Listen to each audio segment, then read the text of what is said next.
Welcome, ladies and gentlemen, to the Soulful Hunter podcast. I'm your host, Johnny Mack. Through this podcast, I'm on a mission to transform lives through primal adventure and to spread my mission of mentorship as conservation. This podcast is powered by Washington Backcountry, a resource for all hunters, both new and old.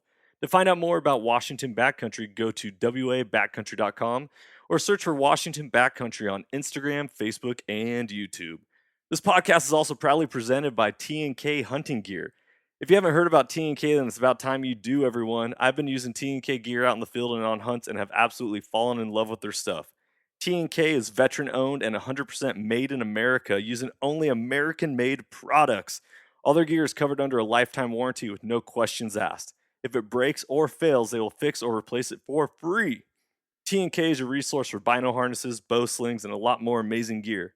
For more information about T&K hunting gear, go to their website at hunting.com. That's TANDK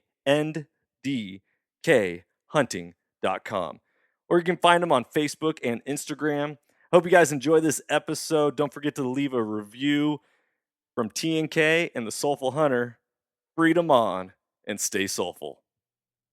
All right, ladies and gentlemen, welcome back to another episode of the Soulful Hunter podcast. I got a really cool episode for all of you today, and it's getting into a completely new realm for me as a hunter and a shooter, but really, I really love the guest because of what he stands for, who he is, and what he's done for this country.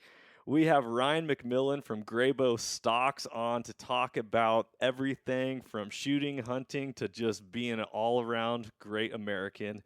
And so I wanted to have Ryan on. I'm going to be using one of his stocks coming up. I'm switching over to get into what it's like to live that custom life and really work on becoming a better marksman. You know, if you're either getting better or you're getting worse, and you got to make sure you're always on top of your craft, so it helps to be a more ethical hunter. And we're going to talk about why a specific stock is going to be more beneficial. But Ryan has a huge history in America. He's a former Navy SEAL, which just to my heart just hits home hugely. You've heard me talk about on this podcast how I've wanted to be Army Ranger before, and I just red-blooded American patriot. I love it. So I want to just turn it over to Ryan and to say hello and thanks, man. I really appreciate you joining us. Yeah, absolutely. Yeah. Former SEAL, did about 6.5 years. Between 2000 and 2006, I was in Bud SEAL training when 9/11 happened, so that was an interesting time, and did a couple deployments to the Middle East, all over the Middle East, Iraq, Afghanistan, Syria, did a bunch of other little stuff all over the place, and then got out, decided that I was done after that, and went to join work at McMillan Fiberglass Stocks, where my grandfather started that company in 1973. Invented the fiberglass stock, so it's a really cool part of my family history. I'm really proud of that, and worked there.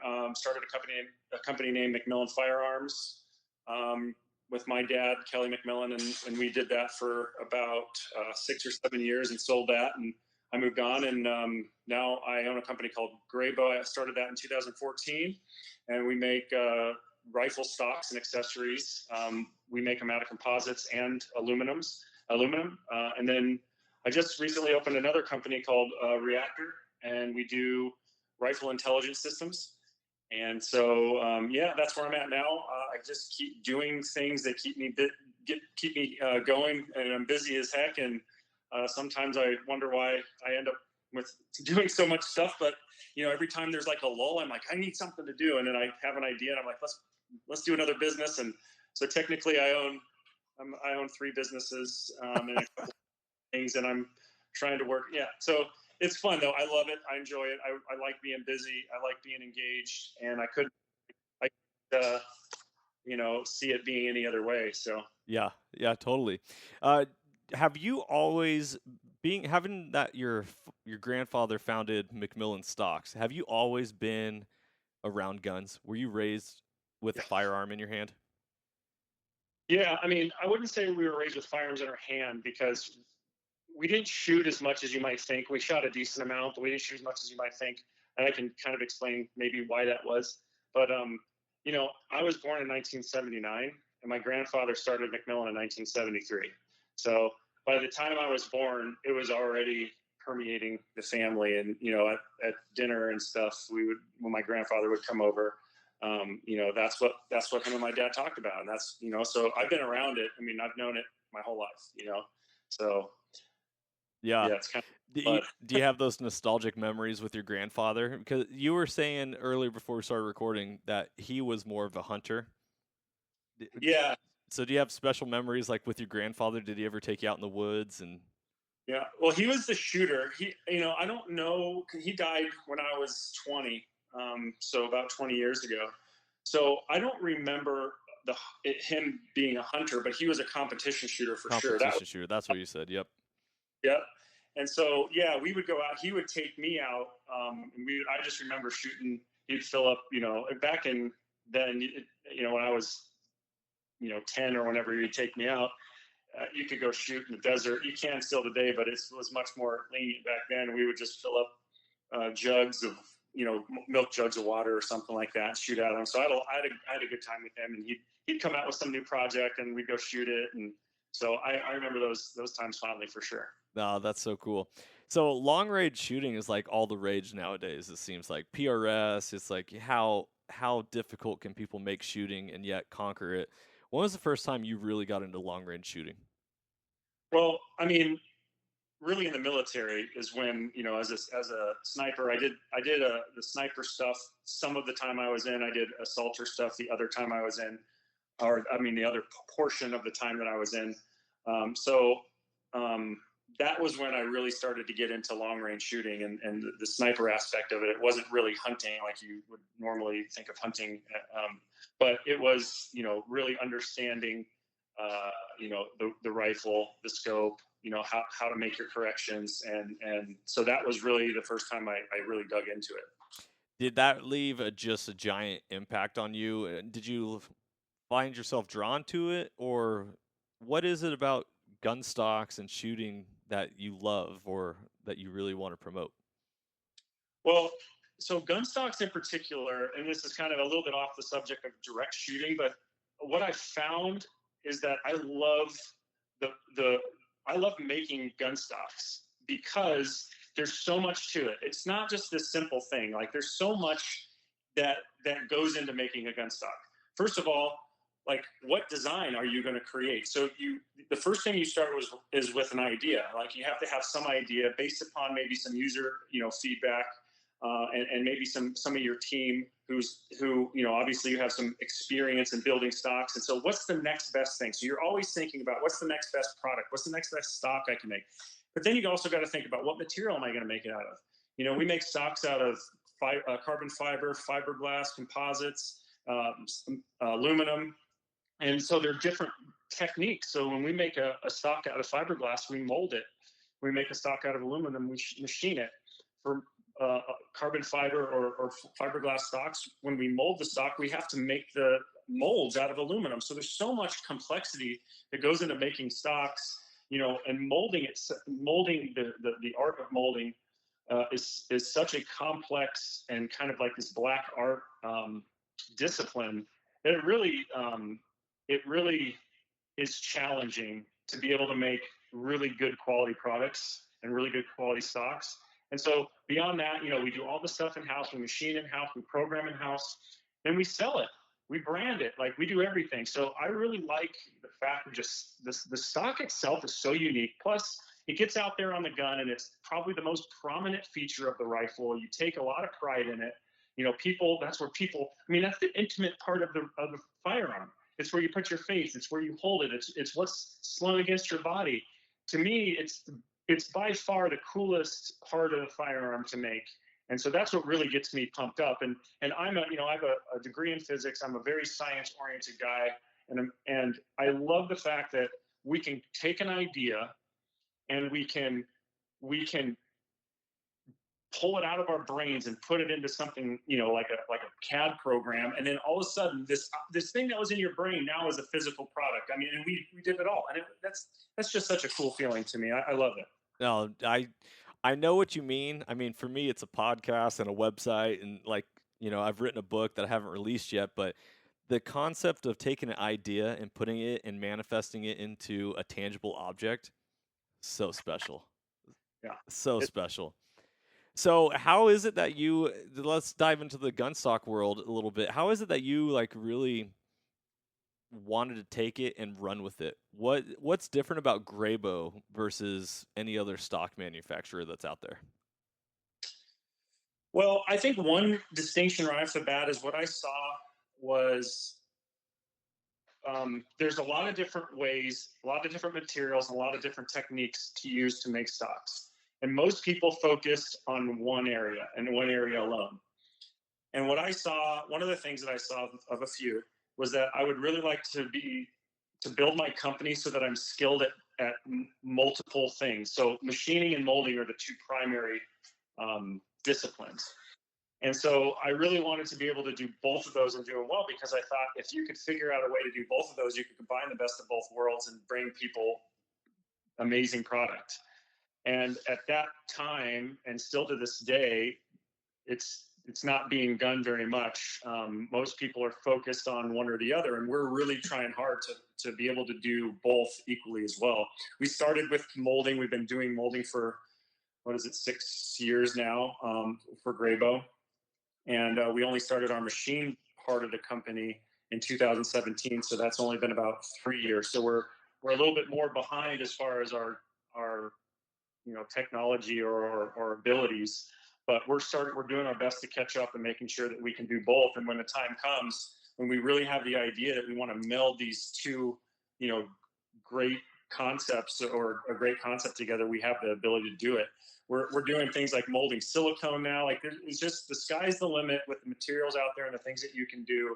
And so we just keep trying to do and accomplish new things and bring new techniques in house that we master, so that when we have an idea, we have so many tools that we can use to make that idea come to life. I love it. That's beautiful. Do you think being a Navy SEAL and being in the military, or I guess it's a two-part question, but it's kind of the same question. What did you learn from being a Navy SEAL that you're applying into gun stocks, and or what did you learn in there that you were like, okay, this is what I wish I had out of a gun stock? Um, I think the first thing that comes to mind is not. I mean, of course, I used gun stocks in the SEALs, so I know, that's kind of an obvious thing. I have some thought behind that, but really more of a business aspect is, you know what you're taught indirect. I mean, you're not taught business in the SEALs, of course, but Right. what you're taught directly really does prepare you well to be a business owner. To deal with adversity, to deal with challenge after challenge, to deal with all the stuff that business throws at you. Um, Going through the training and being a SEAL definitely has added value there. Yeah. Yeah. Man, I can only imagine how much it benefits. Now, this being more of like a hunting podcast, you hunt, right, Rye? Yeah, How long have yeah. you been hunting? Um, the first hunt I went on was 2016. So I've only been hunting for about this will be my 5th year. So after I got out of the military, I took a little break from that whole. I really just focused on work. When you I guess in the military, you're doing your own version of hunting, and I just needed to take a mental break from that for a while, and then got back into it and really found that I enjoyed it in a lot different way than I did in the military. Well, unpack that a little bit. Like, so I'm an adult onset hunter myself. I've only been hunting 6 years. No one taught me how. It was something that just called to me. We talk about the slogan of this podcast is that hunting has the power to transform lives through primal adventure. And that is why we're on a mission to always give back, to always invest into people's lives, because I know what hunting has done for me. It's settled my soul. It's calmed me. It's also made me a better husband, a better father, a better brother, a better worker, all that. Being in such a turmoil filled world of the military and serving duty overseas and all that stuff, what does hunting do for you? Is it something that settles your soul or? Yeah, the one thing I think it really does, it there's so much responsibility packed into hunting. Yeah. I look at I mean, I don't look at it opposite from you, but I look at the other spectrum, and I think that there's so many kids now and people that grow up, and they lack the ability to take responsibility for their actions, Yeah. and we see it completely obvious. But when you go out and hunt, there's so many emotions. There's so much going on a hunt. From the fact that you're probably cold and wet and tired.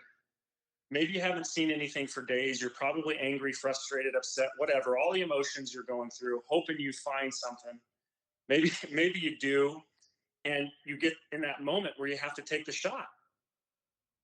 Well, in that moment when you have to take the shot, you realize you're taking a life, Yeah. and that life is just this innocent animal. And that's a big responsibility. That's a huge responsibility. It's an emotional thing. And once you have done that, once you've hunted and taken an animal's life, and you've gone and you've dressed it, and you've gone through the process of killing an animal, then going down there and looking in its eyes, and making sure that you say, you know what, I'm going to take this responsibility seriously. I have a responsibility to ensure that all this meat gets eaten. I have a responsibility that I do everything I possibly can with everything I can on this animal. And I think it's great for the individual. It's great for young kids. It's great for anybody who can experience that. And I can't put it into words, the things that you feel going through that process, but there's almost nothing more powerful. I don't think I've ever actually experienced anything more powerful than having to do that. That process to me is so powerful, and there's so much responsibility, there's so much emotion packed in. You can't get that experience anywhere else. You can't.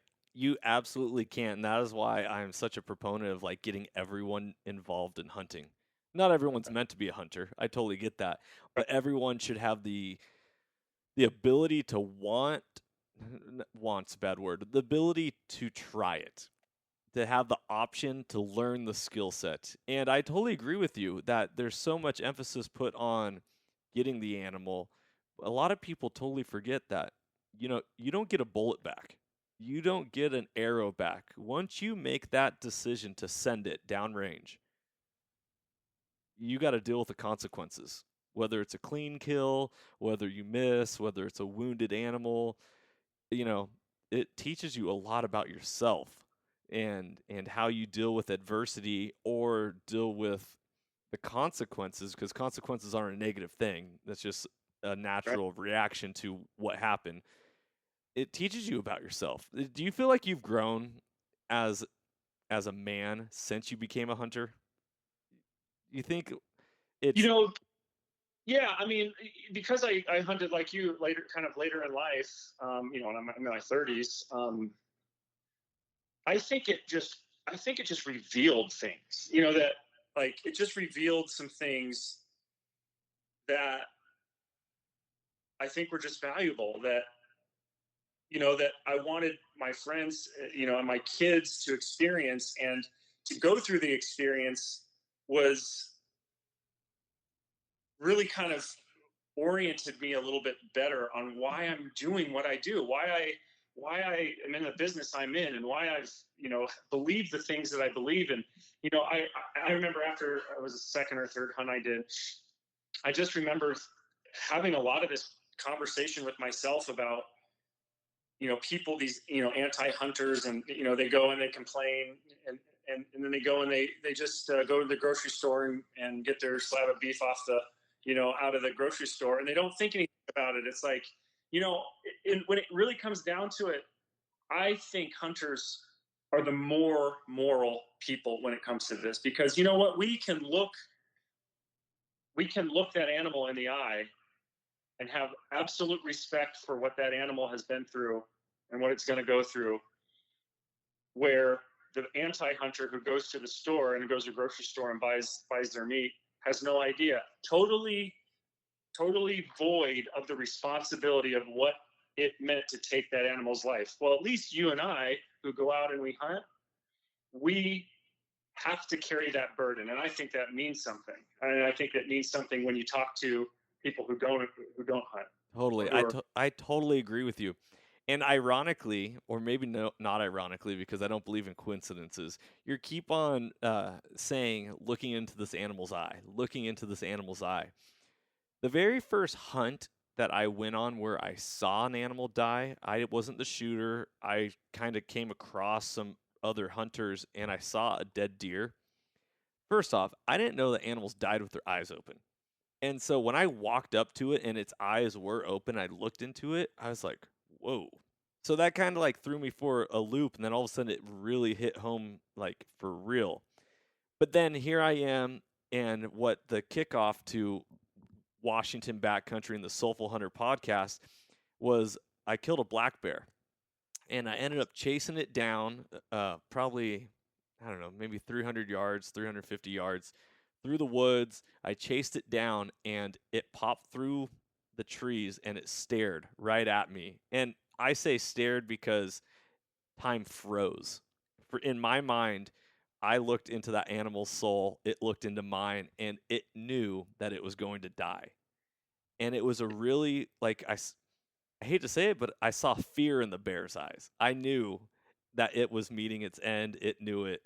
And even though I say time froze, it was like a split second. I pulled up the gun, I shot, instant death moan, bear's dead. And here I am, never killed a big game animal before. And I'm like, okay.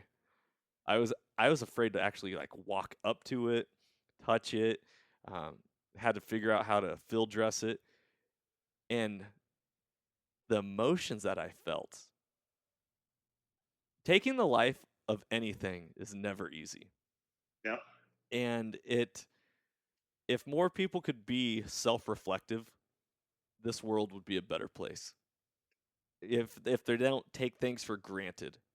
You know, if life wasn't just handed to us in the culture of instant satisfaction, people would understand and I think they would value life a whole lot more. And it goes all the way to fast food, to hunting. That concept of you always value something when you have to work for it. Right. 100%. I agree with that. That's a great point. And so being a school teacher, I see this all the time. It's like I can't just give you the answers, kids. You know, I don't know. I'm 36. I'm imagining you're right around my age. Actually, you're probably a little older. You said you're I'm 40. 40. Okay, I was doing the math because you said you were born in 79. Yeah. So, but the idea is like, you know, you remember back in math books where the odd answers were in the back of the book. Yeah. It ain't like that. That doesn't help us in real life. You Yeah. know, like we actually have to go through the steps, and that's what grows us as human beings, of what improves us. Because at the end of the day, it's about being a better person, a better contributor to society, helping your fellow man, being kind, do good to people, you know, treat others the way you want to be treated, the golden rule, you know, and I think when you take the time to take a life, it teaches you so much. It does. Yeah. I totally agree. And that's, that's 100% what I believe. You know, when we did one of the last hunts I did, we hunted for elk, and I remember my friend, it was his tag and I was with him. I had a tag too, but we only saw enough for him to shoot one. So he shot one, and we were across a valley, and it was his first animal he's ever taken. And so he shot it, and the animal jumps up, and we couldn't tell if it was hit or not, because a lot of times you can't tell, right? Because they have this reaction and they're in the middle of bleeding out or something, or you missed it or you hit it, you don't know. So it ran off, and we're like, oh crap. So he, cycled the bolt and shot him again. And the animal, I don't remember, I can't really vocalize the noise the animal made, but it was a sound of dying. Yeah, like real guttural, like It's, you know, all your senses, I talk about looking into the eyes, but all your senses take in death, right? All your yes. senses. I mean, that was hard. I mean, that was hard. We crossed this huge gulf, like valley, super rocky area up in the northern Arizona. And I mean, it was only a 300-yard shot. It took us an hour and a half to find him because he was in these trees, rocky. I sprained my ankle 3 times. Ankles. I played basketball when I was young. So anyway, we're trucking around, and he finally, and my friend Kevin finally finds him. And I just remember Kevin getting there, me getting there. He's, the animal's kind of like propped up. It's snowing. It's snowing, by the way. It snowed. And Kevin, kind of the same feeling that I have just described to you is going through his mind. And he just looks at him, and we kind of looked at each other, and we're like, man, that was kind of a bear, man. It like took us an hour and a half to get 300 yards. And Kevin looks at the elk, and he goes, "Good on you." And what he meant was he fought for his life, just like we're fighting for his life. He's fighting for his life, and you have to just have to respect it all. Like there's nothing you can do except just have respect for the entire process. And I had so much respect for Kevin at that moment too, for understanding that. And we were getting whacked by bushes, all kinds of crap. And at the end, we could have been frustrated and pissed off, but you know what? It was like, hey, good fight, and that was just the honor of it. I loved it. It was such a great experience to hear him too, as a first time hunter, kind of have that emotional but at the same time that mature response. The respect, man. I mean, there's a reason why people are referred to as animals. Like, oh, dude, you're an animal, man. Way to go. Like, Yeah. Crazy tough. The tenacity and grit that animals display on a regular basis. Yeah. You look at a mountain goat and where it lives, it's like, I don't know how you do it. I don't, That's crazy. Yeah, you're right. So I love it. Okay, so let's get into a little bit of stocks. I'm a big fan of you, following you on LinkedIn. I saw an announcement recently that you guys are releasing a new stock. You want to talk a little bit about that? Yeah, sure. We're releasing a new stock. It's called the Phoenix. I think the design is probably like nothing anybody's ever. Well, when I say anything anybody's ever seen, it's unique enough, so unique that you can't mistake it for anything but a Grebo stock. Our whole goal with the stock was to make the lightest possible stock that was fully adjustable. So exactly what we've been talking about, long range hunting. We have the kind of the simple traditional stocks which have no adjustment. Those are a different breed. This one being, adjustable cheek piece, adjustable length of pull, but still maintaining that lightness. And so we kind of went out on a limb on this one. Traditionally, the way you make stocks is you have a barrel channel that fits exactly the barrel that you have. But the problem with that is that there's a million different barrel contours out there. And I'm probably exaggerating. There probably are a million. And that makes our lives really difficult. That means we have to basically custom machine or make stock specifically for every barrel. And we said, you know what? I think people are going to understand and they're going to be fine. We're going to start making universal barrel channels, which means a straight hole through the stock for the barrel. So if you have a skinny hunting barrel or you have the bull barrel, it's going to fit. It's going to have some gaps, of course, if you're going to be have the skinny barrel. But hey, this way we can keep the cost down. We can bring great products, but keep the cost down, because now we have to make one model. We don't have to make modifications. I think the chassis world has opened people's minds up to that. You get a chassis, you don't get a special barrel contour. You just get a channel right down the middle, and any barrel fit in it. It's not specially contoured. So we took that concept and said, you know what, we're going to do that. We think people will be okay with that. We made some other modifications to make it more universal so we could adapt it to more barreled actions. And so I think we did some research on this. In its class, when I say that, I mean other composite stocks that are fully adjustable are typically around 2.5 pounds. The lightest ones out there are around 2.5 pounds. Ours is 2 pounds. So, I mean, we're talking significant weight savings. Wow. Priced at $599, that's like $200 to $250 cheaper than anybody else. So we've got it out there. We're launching it this week, by the way. So I think we're launching. But we go ahead. No, I was just gonna say, I am releasing this podcast this week. I'm actually going to release it tomorrow. So all these listeners are going to hear all about the Phoenix stock, and then they're going to be able to Perfect. go check it out. So this is great. When was the exact date that you said you were going to release that? Friday. I don't know what date that is. So what's today? The first, second, third, That's the fourth, 4th. Yep. something like that. So yeah, we're launching it then.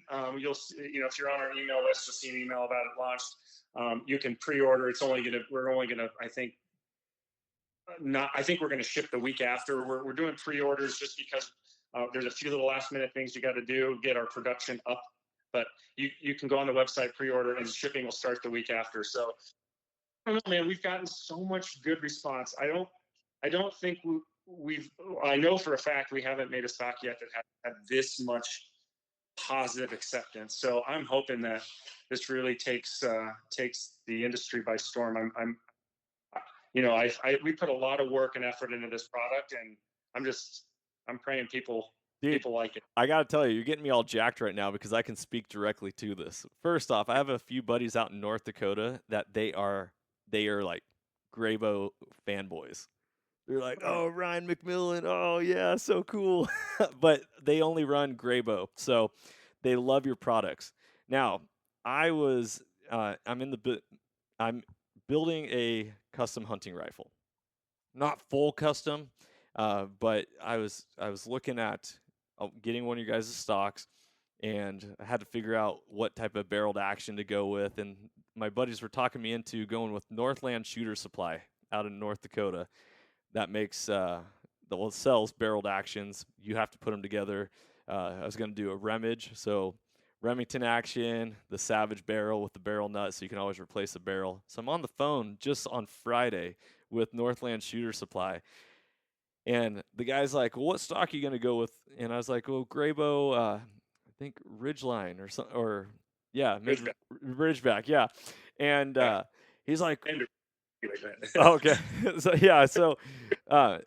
He's like, "Well, you are saying that you're going to go with a light varmint barrel. So do you know what barrel or what stock cut they have? Are they going with a varmint cut, or are they going with this other cut?" And I was like, "Oh crap, I don't know." He's like, "Well, what are you using the gun for?" And I was like, "Well, I'm going to be using it. This is a secret, everyone. If you're hearing this podcast, we're starting a TV show. So this gun's going to be used for TV show and for a lot of different stuff." And he's like, "We're going to be taking pictures of it." And I was like, "Yeah." And he's like, "Well, you got to make sure, here's the difference is like, if you go with this stock, you're going to have gaps in it and it might not look that good in pictures. But if you go with this stock, it'll look good. But then, if you switch out a barrel, you won't be able to switch to this barrel." And so I love that you're making one barrel channel so that the PRS shooters and long range hunters and hunters in general are going to be loving this because you can just switch out whatever barrel you want if it's a hunting barrel versus your bull barrel competition gun. So that's awesome. I think there's more. I think there's definitely more pros than cons, just like those that you said. And I think we've made it so that it's intentional. It's like when you take a picture of a chassis, you don't like, oh, that doesn't contour. No, you just know that that's how the chassis is made. They look great. I think ours has the same concept. I don't think you're going to look at it and go, well, the barrel channel is, I think it's going to end up being more popular. You've got some guys, the older guys typically, who have been around the industry, who really like that nice barrel, the contour. But I think once you introduce something like this and people see that there's a lot of benefit to it, I think usually that turns the tide. We'll see. Well, we like take. I can talk specifically to this also, though, again, in a different aspect, is because so I run my original hunting rifle is a Kimber Adirondack, and great gun, carbon fiber stock, super light. I ended up putting a 50 millimeter bell scope on it, and I had to go with high rings because of the 50 millimeter bell. Mm-hmm. All of a sudden, my cheek was not resting properly to get the good proper eye relief, and all of my gun I wasn't comfortable behind my gun. But here I had this beautiful stock. I didn't want to drill holes in it. I didn't want to put a cheek rest on it. I thought like those add-on cheek lifts look dorky, or I didn't want to wrap it with duct tape and a dish rag, or some of the things that people do. So I'm actually super excited to hear that you're making a lightweight stock that is adjustable and is specifically tailored towards hunting, and Yeah. that's super special. Yeah. you there's a reason why call it Phoenix, huh? You're just setting this world on fire with that bad boy. Sometimes the hardest thing to do is to name a product. I mean, I'm not even joking. We have another stock that we're in the middle of making. We'll probably launch here in the next, I don't know, month and a half, which is going to be really cool. I mean, maybe even better than this one. But we don't have a name for it. Like we have, we use this software called Trello that we have all kinds of stuff in, and we have an idea board for names, and we can never agree on anything. And too scientific and geeky to be cool for marketing, and I don't know. It's just, anyway, that's probably not a super interesting topic to talk about. But yeah, naming products can sometimes be difficult. Yeah. How about naming human beings? It's a Yeah. it's totally difficult. I get it. Yeah. My oldest son, his name's Carter, and my wife and we were, coming up with names left and right and all this stuff. And finally she came up with Carter, and it was the first one I just didn't not like. I was like, and that was his name. It was beautiful. So Yeah, what you find though is that once you pick a name, if you don't like it, it grows on you no matter what. Like, and it is what it is. That name becomes the product, and you couldn't see it any other way. Just like kids. totally agree.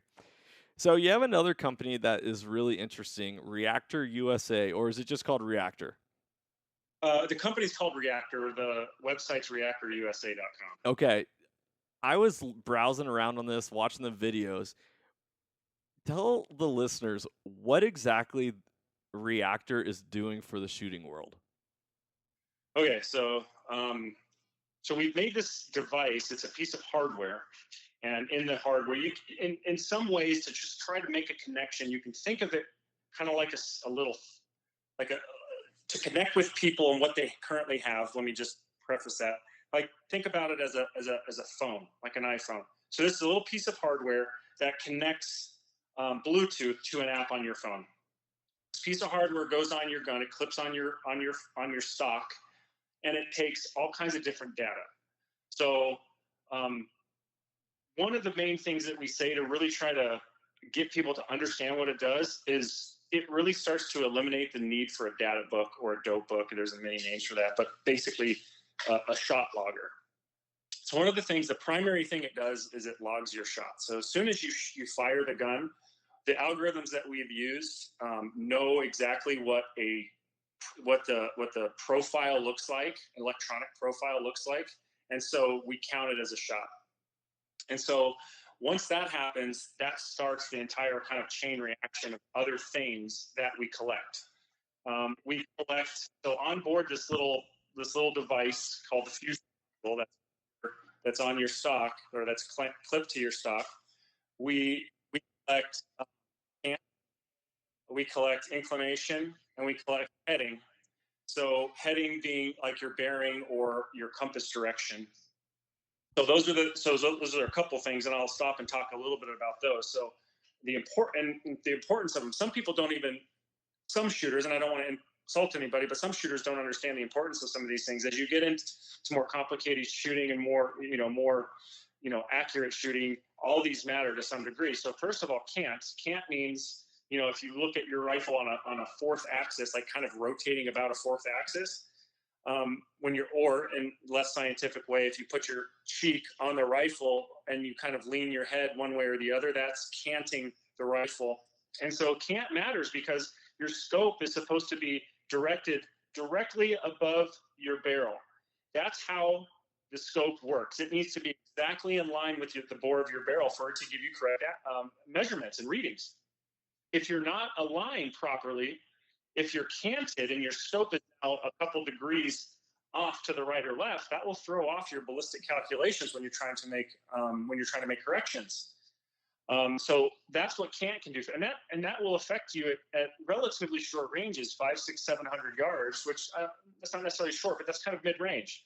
And so can play a big effect on your accuracy, and especially with what you and I are talking about with, being a hunter, that we want to make sure that we hit the animal where we intend to hit them so that we make a clean kill. Can be very important. Inclination is also very important. I mean, when you hunt, you can be in all the different types of terrains. You could be shooting down, you could be shooting up, and inclination or declination matters also to your ballistics. And so if you have a ballistic calculator, most likely you're going to have a place on it for what's your incline or what's your decline. And the reason, and that's important because that will affect your shot, high or low. So it affects the vertical of your shot. So we can tell you exactly what your angle is. So if you're shooting at a 30-degree angle down, we know that, and then you can put that into your ballistic calculator, and then it will actually make the correct corrections for you. And so then the last one of that group is the heading, and that's or the bearing or your cardinal direction. And this is the hardest one to kind of grasp, and this really only affects you at extreme long range, but it affects you under something called the Coriolis effect. And the Coriolis effect, without getting too geeky about it, it's basically the Earth moving. It's actually not that easy to explain when you try to get into it, but it's basically the Earth's movement under the bullet. So as you shoot, you're in a static position, and your target's in a static position because you're both attached to Earth. But as the bullet's flying, the Earth is moving and rotating underneath. And so your bearing, your cardinal direction matters at extreme long ranges. It doesn't matter so much at mid to short ranges, but it does matter at long ranges. So if you're really into shooting and trying to shoot out like these guys who are shooting king of 2 miles, that matters because your bullet's in flight for a couple seconds, and the Earth's moving underneath. And guess what? When the Earth moves, the target moves with the Earth. Right. But you're still in this free flight. So those are the three kind of things that we're bringing along with that are internal to the device. We also have recoil profile that we get, so we understand the amount of recoil that's coming back on a rifle. There's some complications to that. When I say complications, it's not to the device itself or the math or physics or algorithms. It has to do with nobody's ever really presented recoil data in any real way to a shooter.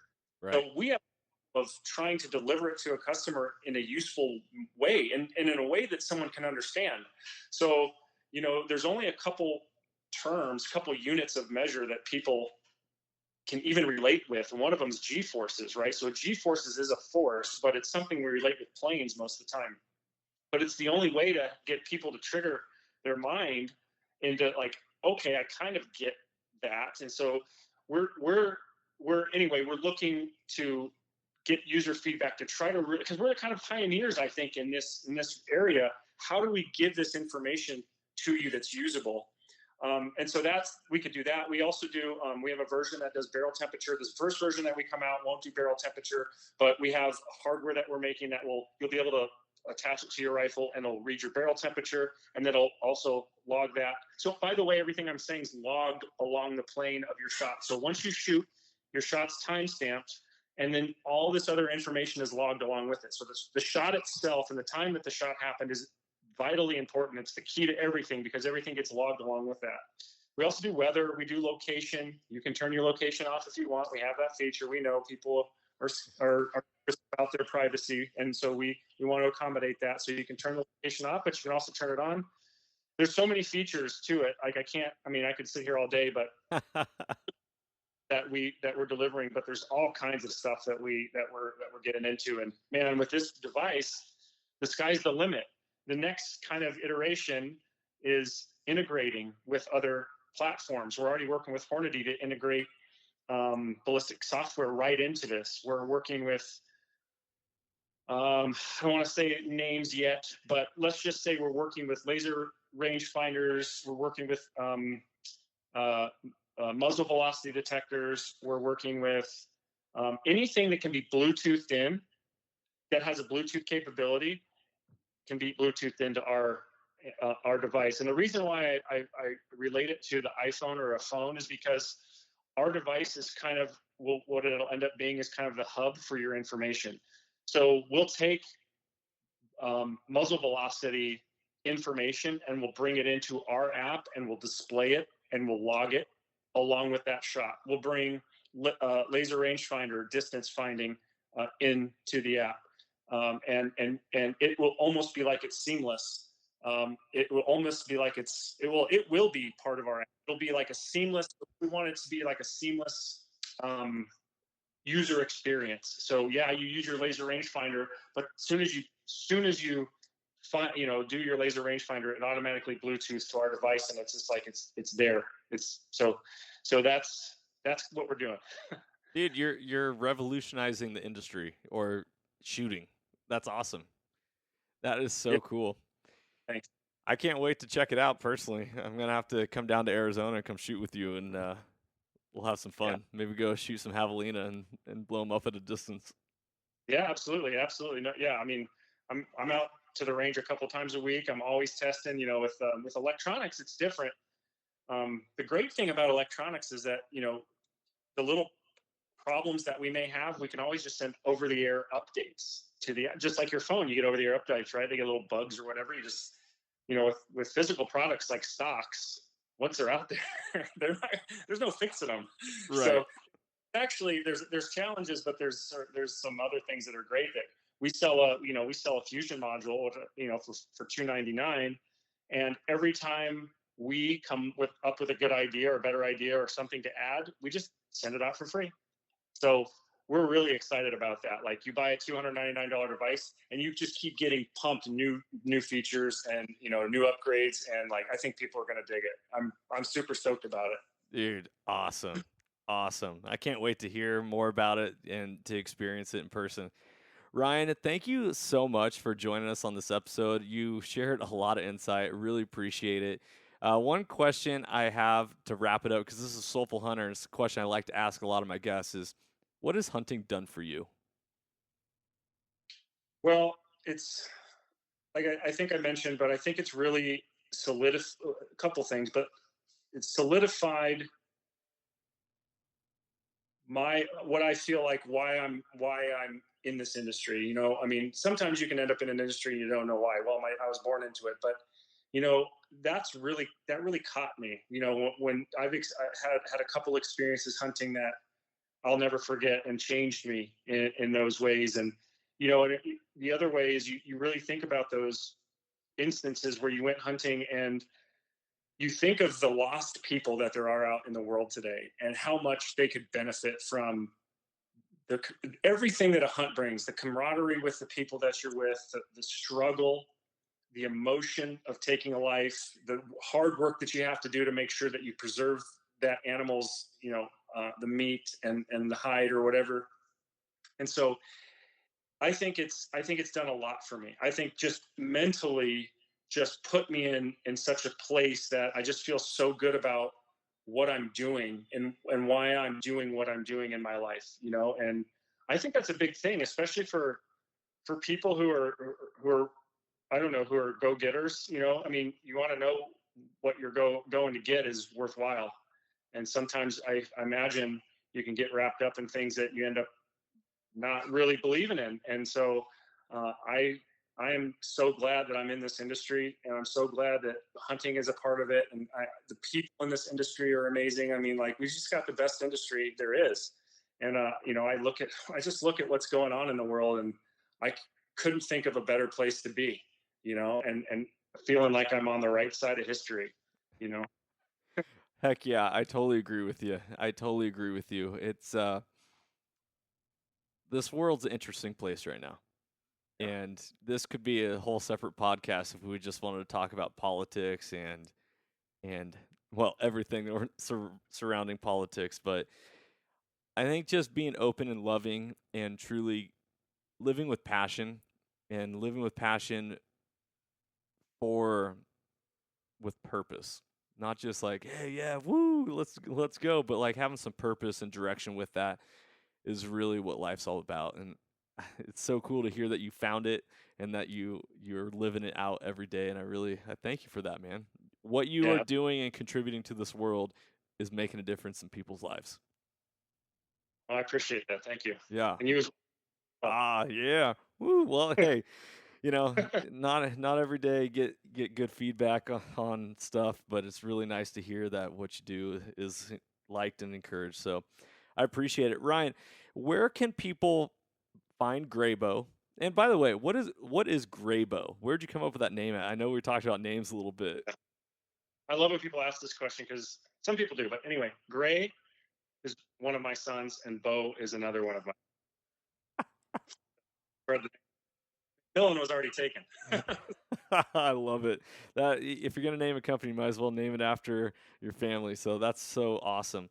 Okay, so where can people find Graybo? Do you guys sell your stuff in stores, or is it only online? Are you guys on social media? What about Reactor? All that, lay it out for us. So we have a lot of social media outlets. I'll just say that most of them are /Graybo, Grayboe. So go find us. We have Twitter, we have Instagram, we have Facebook, we have YouTube. Go find us out there. Our website for Graybo is grayboe.com. So that's simple. Reactor is Reactor USA, REACTOR USA.com. We have social media outlets. Most of them are under Reactor USA. And so, and I have some personal ones too. You can go find me, Ryan McMillan.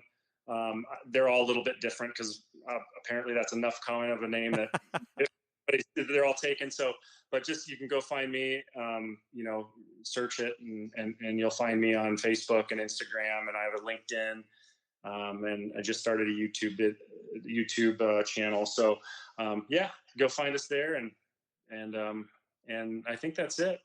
Yeah, I love it, guys. If you're just shooting a regular stock off of your gun and you're not satisfied with it, or you want something more and you want to invest into your passions and your hobbies, and you want to listen, a gun stock is like a pair of shoes. Every pair of shoes is going to have tread and you're going to be able to go places with it, but not every pair of shoes is going to be comfortable or built for what you're using it for. So it's exactly what a gun stock is like. It's your connection with your weapon, and it's important to feel comfortable behind your weapon so that you can be the most ethical and precise shooter and hunter that you can be. Ryan, I'm so excited to get behind a Graybo here in the next coming weeks and all that, man. Thank you for joining me on this podcast. I really appreciate it. Yeah, no problem. Thanks for having me. I appreciate it. My pleasure. My pleasure. All right, everybody, go check out Graybo. Go check out Reactor USA. As always, everyone, I'd love for you to give some reviews on this episode. Go check it out. Check it out on social media. And as always, stay soulful. If you enjoyed today's podcast, I'd love it if you could go ahead and give this a rating as well as subscribe. Also, you can check us out on Instagram under the Soulful Hunter Podcast. Make sure to tag us in pictures and posts and use the hashtag Soulful Hunter. To find out more about the Soulful Hunter Podcast, go to soulfulhunter.com and be sure to follow the podcast, as we are going to be bringing you a lot of great information, insight, and changing lives through primal adventure. I look forward to connecting with you on the next episode. Stay tuned and stay soulful.